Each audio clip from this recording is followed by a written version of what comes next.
Miss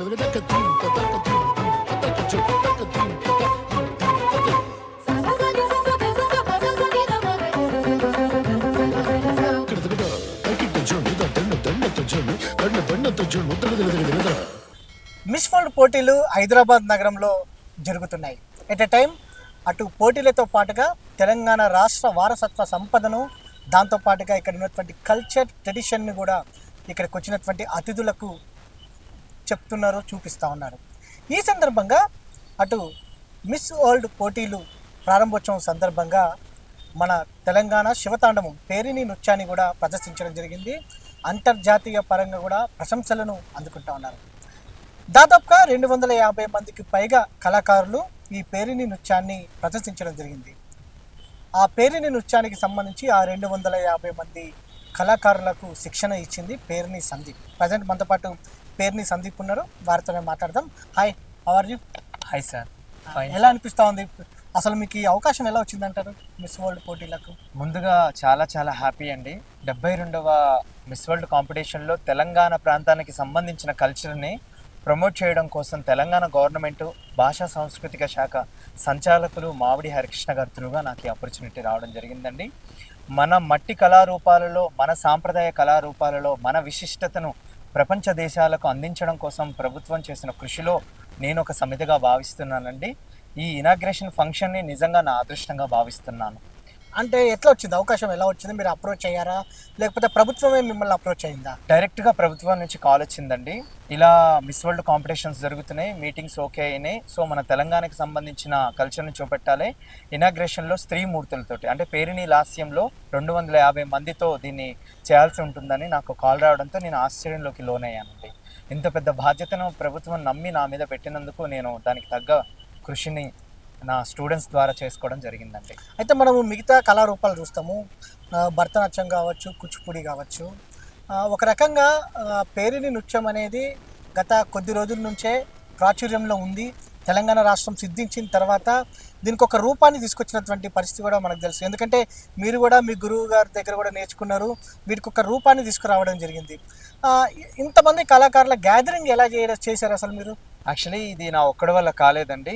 మా శిష్య ప్రశిష్యుల ద్వారా అందరినీ కోఆర్డినేట్ అయిపోయి దీన్ని మేము ముందుకు తీసుకురావడం జరిగింది. అదృష్టం ఏంటంటే మా స్టూడెంట్స్ అందరూ కూడా ఇన్స్టిట్యూషన్స్ పెట్టి టీచింగ్ చేయడం వల్ల నాకు ఈ పని చాలా ఈజీ అయ్యిందండి. అయితే దీనికోసం ఎస్పెషల్లీ మిస్ వరల్డ్ అనే కాంపిటీషన్లో దీనికోసం ప్రత్యేకంగా తెలంగాణ భాషా సాంస్కృతిక శాఖ సంచాలకులు డాక్టర్ మామిడి హరికృష్ణ గారు సాంగ్ని కొరియోగ్రాఫ్ చేయడం జరిగింది. సందీప్, మరి అన్ని శాస్త్రీయ నృత్యాలతో పాటు పేరిణిలో కూడా మనం ఇతర అంశాలను తీసుకొని చేయగలుగుతామా అన్నప్పుడు తప్పకుండా అండి. ఎప్పుడైతే మనం ఇతర అంశాలను అడాప్ట్ చేసుకొని ముందుకెళ్ళగలిగితే మిగతా శాస్త్రీయ నృత్యాలతో దీనికి కూడా బేస్ ఉంటుంది అనేది ప్రజల్లోకి చూపెట్టచ్చండి.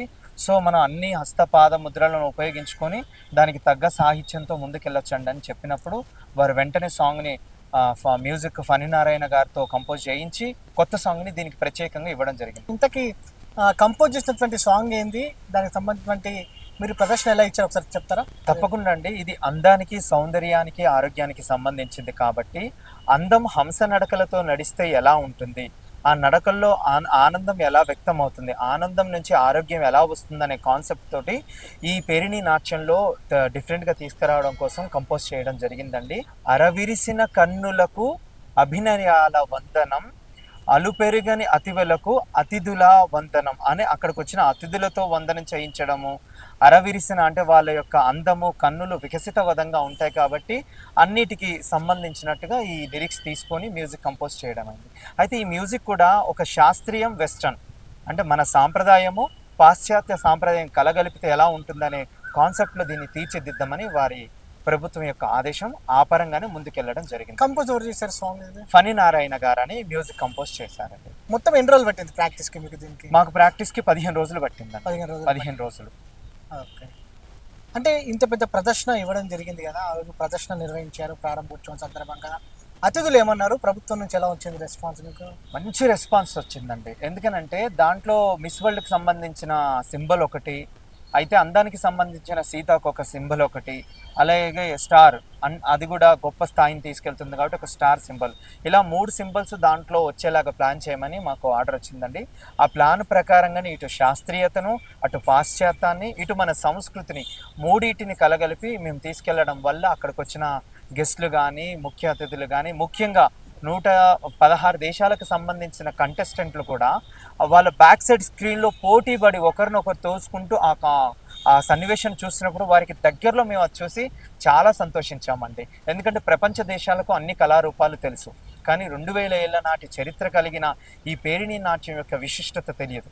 దాని యొక్క ఖ్యాతిని, దాని యొక్క కీర్తిని, దాని యొక్క గొప్పతనాన్ని ప్రపంచ దేశాలకు తెలియజేయడం కోసమే ఎస్పెషల్లీ తెలంగాణకు సంబంధించిన కళారూపాలను గవర్నమెంట్ చూస్ చేసుకోవడం జరిగిందండి. అందులో పేరిణి నాట్యం ఒకటి. అంటే పేరిణి నృత్యం అంటే శివతాండవం. ఆనాడు యుద్ధానికి వెళ్ళేటప్పుడు ఒక ఆ, ఈ నృత్యాన్ని ఉపయోగించేవారు, ఒక ప్రేరణగా చేసేవారు. ఈ సందర్భంగా ఈ పేరిణి నృత్యం ఇప్పుడు మీకు ప్రేరణ ఎలా కలిగింది? అంటే మీ ప్రదర్శనతోటి ఆ, ఖండాంతరాలు దాటిని మన కల్చర్ని మనం ఎస్టాబ్లిష్ చేసామని భావించవచ్చా? తప్పకుండా అండి. ఒక పేరిణి అనగానే పురుషులు మాత్రమే చేసేదని మనం అనుకుంటాం కండి. శాస్త్రాలు, శాస్త్రీయాలు, శాసనాల్లో కూడా స్త్రీలు కూడా ప్రదర్శించారు అనేది ఉంది. ముద్దు చంద్రరేఖ, భాగీరథి గారు, సోమలీదేవి గారు అనే అనేక నర్తకీమణులు ఈ పేరిణిని స్త్రీలు ప్రదర్శించినట్టుగా ఉంది. అయితే ఆనాటి కాల పరిస్థితులలో కీర్తిశేషులు పద్మశ్రీ నటరాజ రామకృష్ణ గారు పురుషులకు మాత్రమే రామప్ప శిల్పాలను ఆధారం చేసుకొని తాండవం తీసుకొచ్చారు. కారణం అప్పటికి భరతనాట్యం, కూచిపూడి, ఇతర అనేక శాస్త్రీయ నృత్యాలు ఉన్నాయి. ఇప్పుడు నేను స్త్రీలకు తీసుకురావడం వల్ల ఇది పెద్దగా అంత ప్రచారం అవ్వకపోతుండొచ్చు అనే వారి ఆలోచన ప్రకారంగా పురుషులకు తీసుకొచ్చారండి. ఆ పురుషుల నుంచి తెలంగాణ ఏర్పడ్డ తర్వాత ఈ తెలంగాణలోనే ఇది పురుడు పోసుకుంది. అంటే ఒక పేరుని కేవలం తెలంగాణ ప్రాంతంలోనే లేదండి, యావత్ భారతదేశం మొత్తం ఉంది.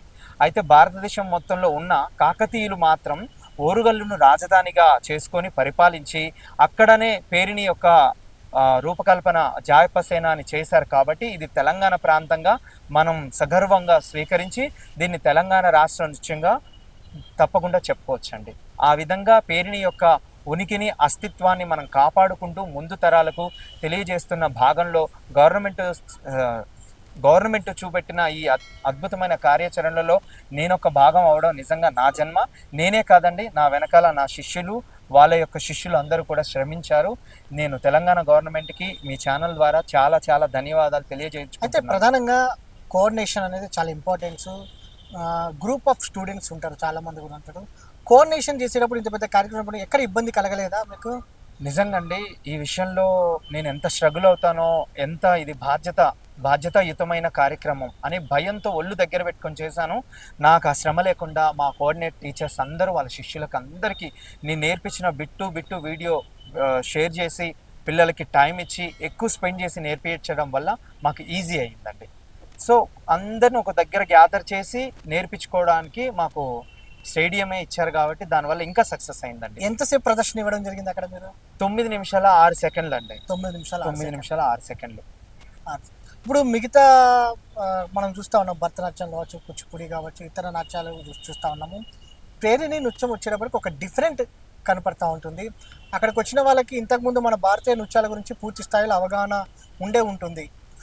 ఈ నృత్యం చూసేటప్పటికి అక్కడ ఉన్నటువంటి ఇతర దేశాల నుంచి వచ్చిన వారు ఏమన్నారు, మీతోటి ఏం మాట్లాడారు? కన్నుల పండుగ, ఇదొక అద్భుత లోకంలో ఉన్నామా, అసలు మిస్ వరల్డ్ కోసము మన సాంప్రదాయాన్ని చూపిస్తున్నామా, మన సాంప్రదాయం కోసం మిస్ వరల్డ్ కార్యక్రమం జరుగుతుందా అనే ఆలోచనలో అక్కడికి వచ్చిన వాళ్ళందరూ ప్రశంసల వెల్లువలు కురిపించారండి. నిజంగా ఒక కళాకారుడికి తన జన్మ ఎప్పుడు ధన్యం అవుతుందంటే తాను ఏదైతే కళను ప్రిజర్వ్ చేసి ప్రమోట్ చేయాలనుకుంటాడో దానికి ఒక స్థానం వచ్చినప్పుడు ఆ జన్మ ధన్యం అవుతుందండి. సో మేము కూడా అదే విధంగా ఈ పేరిణి నాట్యాన్ని 150 దేశాలండి, దాదాపు 150 దేశాలలో ఒకేసారి టెలికాస్ట్ అయ్యింది. ఆ టెలికాస్ట్లో ప్రతి ఒక్క కంటెస్ట్ ప్రవేశిస్తున్నప్పుడు 250 మంది పేరిణి నాట్య కళామూర్తులు ఆ బ్యాక్ సైడ్ ఉండడం వల్ల కూడా అది ఎక్కువగా మనం ఒక్కసారి యూట్యూబ్లో కానీ లేకపోతే ఎక్కడైనా సరే సెర్చ్ చేసినప్పుడు బ్యాక్ సైడ్ కంటెస్టెంట్ల బ్యాక్ సైడ్ మొత్తం పేరిణి లాస్యానికి సంబంధించిన అంశం మనకు కనిపిస్తూ ఉంటుంది. సో మాకు అది హ్యాపీగా చాలా గర్వంగా ఫీల్ అవుతున్నామండి. ఇప్పుడు స్టార్టింగ్ ప్రారంభోత్సవం రోజునే కాకుండా మళ్ళీ మిగతా రోజులు కూడా చేస్తా ఉన్నారు, ఎక్కడెక్కడ ప్రదర్శనలు ఇస్తా ఉన్నారు, ఇంకెక్కడెక్కడ ఇవ్వబోతా ఉన్నారు? గవర్నమెంట్ నిర్ణయం అండి అది. ప్రస్తుతానికైతే పిల్లల మర్రిలో ఉందండి. పిల్లల మర్రిలో ఒక 20 మందితో పేరిణి లాస్య తాండవాన్ని చేస్తున్నాం. అంటే ఈ అంతర్జాతీయ కార్యక్రమంలో భాగంగా మీ ప్రదర్శన ఉంది. పేరిణి నృత్యం మరొక స్థాయికి వెళ్ళిందని చెప్పుకోవచ్చా? దాంతోపాటుగా రానున్నటువంటి తరాలు కూడా ఈ నృత్యాన్ని నేర్చుకోవడానికి ఇంట్రెస్ట్ చూపిస్తారని భావించవచ్చు అంటారు. నిజంగా అండి, తప్పకుండా అంతరించిపోతున్న ఈ కళా సంస్కృతిని తిరిగి పునర్జీవనం పోస్తున్న తెలంగాణ గవర్నమెంట్కి, అలాగే భాషా సాంస్కృతిక శాఖ వారికి ఈ ఈ సందర్భంగా చాలా కృతజ్ఞతలు తెలియజేసుకోవాలండి. ఎన్నో శాస్త్రీయ నృత్యాలు ఉన్నప్పటికీ తెలంగాణ ప్రాంతంలో పురుడు పోసుకున్న ఈ కళ బ్రతకాలి, దీని ఉనికి నిలవాలి అని శ్రీకారం చుట్టి ఈ కార్యక్రమాన్ని చేబూని ఈ పేరుని కళకు ప్రోత్సహించడమే కాకుండా కళాశాలలో 6 ప్రభుత్వ కళాశాలలో దీన్ని కోర్సుగా కూడా పెట్టారండి. ఆ కోర్సు కూడా కంటిన్యూ అవుతుంది. సో అన్ని కళలతో పాటు దీనికి గుర్తింపు కోసమే అండి. ఇది ఒక కళ ఉంది, దీనికి ఒక స్థానం ఉంది, ఇది ఒక ప్రత్యేకమైన నృత్యం అని తెలియజేయడం కోసమే గవర్నమెంట్ ఈ కళను చూపిస్తుంది. కాబట్టి ముందు తరాలు కూడా నేర్చుకుంటే బాగుంటుంది. మన నడత, నడవడిక, సభ్యత, సంస్కృతిని కాపాడుకోవాల్సిన బాధ్యత మనదే. కాబట్టి అన్ని కళలతో పాటు ఈ పేరిణి నాట్యం కూడా నిలబడాలి. అందుకు మీలాంటి ఛానల్స్ కూడా కృషి చేసి సపోర్ట్ చేసి ముందుకు తీసుకెళ్ళాలి. పెద్ద గ్రూపు 250 మంది విద్యార్థులు, కళాకారులు ప్రదర్శన, మీదేమో చిన్న ఏజ్ కనపడతా ఉంది. ఇంతకు మీరు ఎప్పుడు వచ్చారు? ఇప్పుడు ఎప్పుడు నేర్చుకున్నారు? ఏంది? దాదాపుగా నాకు 19 ఏళ్ల వయసు ప్రాయంలో నేను మా గురువు గారు శ్రీమతి సునీల గారు, ఆవిడ దగ్గర ఒక 6 నుంచి 8 నెలలు నేర్చుకున్నా. తర్వాత వాళ్ళ భర్త గారైన శ్రీ పేరిణి ప్రకాష్ గారి వద్ద అలా కంటిన్యూ అవుతూ నేర్చుకుంటూ ఉన్నానండి. సో ఇప్పటికీ మేము అలా వాళ్ళ కమ్యూనికేషన్ గైడెన్స్ కూడా. నా వయసు వచ్చేసి 29 అండి. 29 ఏళ్ళు. అయితే ఇంకొకటి లాస్ట్ చివరిగా ముగించే ముందు ఒకసారి ఆ రోజు ప్రదర్శించినటువంటి పాటను సమయం టీవీ ప్రేక్షకుల కోసం పాడాలి. తప్పకుండా అండి. ఫస్ట్ శాస్త్రీయమైన గతులతోటి ఎంట్రీ ఇవ్వడం జరిగిందండి. తక్క దిమ్మి తక్క జన్ను, తక్క దిమ్మి తక్క జన్ను, తక్క దిమ్మి తక్క జన్ను కిడతక తరిగిడితోం, తక్క దిమ్మి తక్క జన్ను, తక్క దిమ్మి తక్క జన్ను, తక్క దిమ్మి తక్క జన్ను కిడతక తరిగిడితోం, తక్క దిమ్మి తక్క జన్ను కిడతక తరిగిడితోం, తక్క దిమ్మి తక్క జన్ను కిడతక తరిగిడితోం, తక్క దిమ్మి తక్క జన్ను కిడతక తరిగిడితోం, తక్క దిమ్మి తక్క జన్ను కిడతక తరిగిడితోం, కిడతక తరిగిడిదం, కిడతక తరిగిడిదం, తరిగిడిదం, కిడతక తరిగిడిదం, కిడతక తరిగిడిదం, తరిగిడిదం, కిడతక తరిగిడిదం, కిడతక తరిగిడిదం, తరిగిడిదం అనే శాస్త్రీయమైన పేరునికి సంబంధించిన ఒక జతులతోటి ఎంట్రీ ఇచ్చిన తర్వాత ఆ తర్వాత హంస నడకలతో అంతమే సాగెని, అతివల హంస నడకలతో అందమే సాగెని, అరవిరిసిన కన్నులకు అభినయాల వందనం, అలు పెరుగని అతివలకు అతివరధుల వందనం అని ఒక మ్యూజిక్ అండ్ తక్కువ లిరిక్స్తో ముందుకెళ్ళడం జరిగిందండి. ఎనీహౌ కంగ్రాట్స్, మీరు ఒక అద్భుతమైనటువంటి అవకాశాన్ని పొందారని కూడా చెప్పుకోవచ్చు. ఇది మొత్తం మీద చూసాం కదా, ప్రేరిణి నృత్యానికి సంబంధించి కూడా వారు అంతర్జాతీయ అందాల పోటీలో ప్రదర్శన ఇవ్వడం జరిగింది. ప్రపంచ స్థాయిలో తెలంగాణ బిడ్డ, తెలంగాణ సంస్కృతి అటు ఏదైతే ప్రసిద్ధిగాంచిందని కూడా మనం చెప్పుకోవచ్చు. దీంతో కూడా పేరిణి నృత్యానికి మరింత ఆదరణ పెరుగుతుందనేది కూడా వారి అభిప్రాయాన్ని వ్యక్తం చేశారు. వీడియో జర్నలిస్ట్ ప్రభాకర్తో వంశకృష్ణ, సమయం టీవీ, హైదరాబాద్.